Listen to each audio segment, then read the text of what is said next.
Mr. Johnson. So I need everybody's attention. I have punch cards. I'm kidding. I know you guys are listening to me.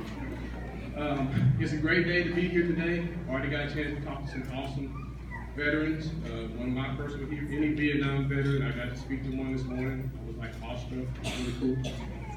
But first, to Mrs. McIdams, Mrs. Legend, Granger teachers, staff, students, family, friends, and fellow veterans.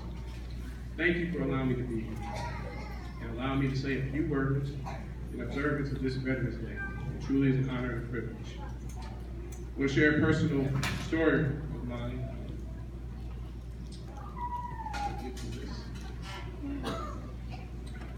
This is a picture of Lieutenant Raul David Jimenez. He was born on January 13, 1975. He was a graduate of the Naval Academy and a great naval officer and a great naval aviator.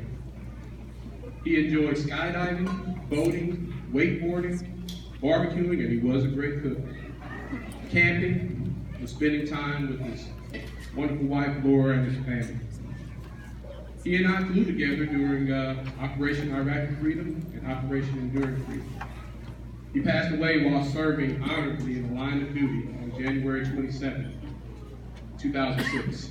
He was a great friend and a great man, and I take it on my personal responsibility to make sure I carry on Raul's legacy. Like many of you, you may personally know someone who sacrificed it all in the defense of this country. Today we honor them and we honor those who are willing to sacrifice all. First, a little history. The Great War officially ended when the Treaty of Versailles was signed on June 28, 1919.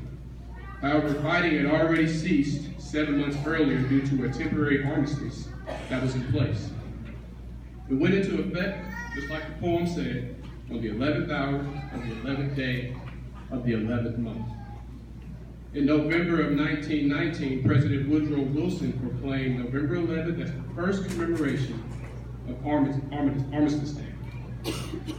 On May 13, 1938, the 11th of November was declared a legal holiday and was primarily a day set aside to honor the veterans of the Great War, also known as the War to End All Wars.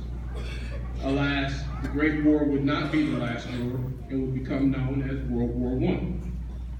After World War II, on June 1st, 1954, Armistice Day was changed to Veterans Day.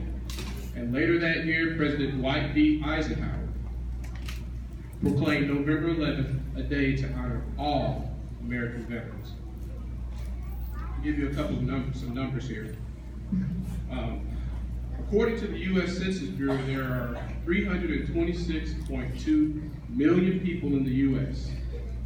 Of that 326 million, 2.3 million serve in both active and reserve, all branches, of that 2.3 million, only 1.3 million are actually active duty, meaning they're out there defending the country.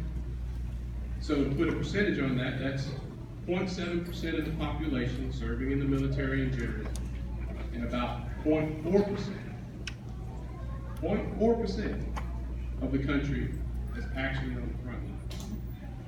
So to put that in perspective, during World War II, we had a population of around 131 million. And then we had 12.2 million in the military. Back then, that was 9% of the population. Now granted, that was World War II. A lot of people needed to go and defeat tyranny. But still, that's pretty sobering. All right, so that's a really, really small amount. But with all of those numbers, make no mistake, the U.S. military is the greatest this world has ever seen. No country is even a close second. You look at the numbers, it's not even a close second. Today, I can't imagine another country defeating our military. But even though that's the case, I know that military might in itself is not enough to ensure that America remains the amazing country that we know and love.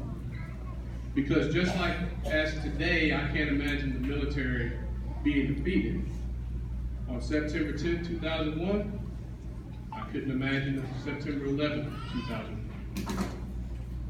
During the end of World War II, when some of those American veterans started to come across Hitler's horrible concentration camps, I'm sure before they actually saw it, they wouldn't believe that that could happen.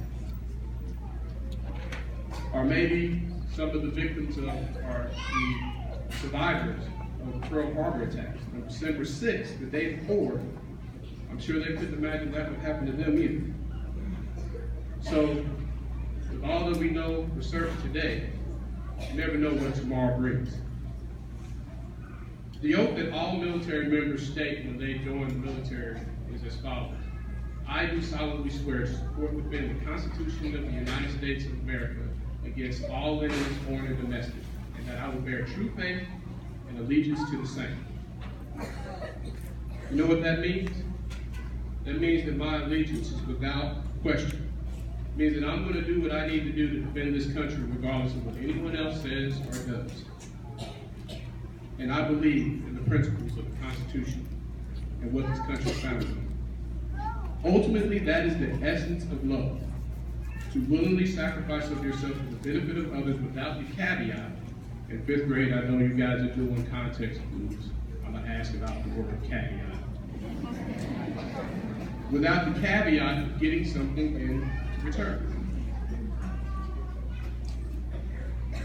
So how do we ensure the future success of America? Well, it comes back to that oath that I just recited.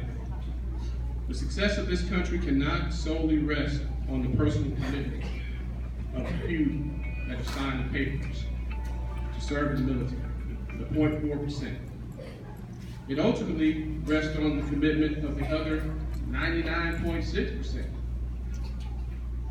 and whether they believe that the principles of the country is worth defending. The principles that all men are created equal. The principles that we have a right to life, liberty, and the pursuit of happiness. It comes down to the personal commitment of every American. It's people like Todd Beamer. Has anybody heard of that name before?